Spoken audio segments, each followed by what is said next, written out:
Okay, adding and subtracting complex numbers.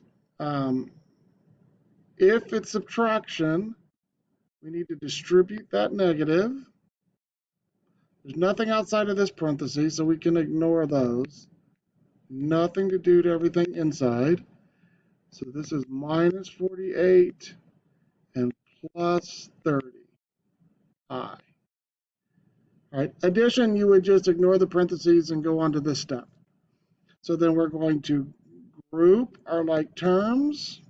I don't know if I confuse y'all when I say you can do this step in your head, but you're still doing it, right? I'm going to write it.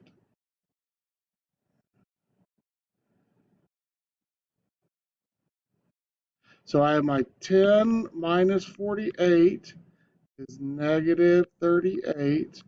And then I have my 15i plus 30i is plus 45i.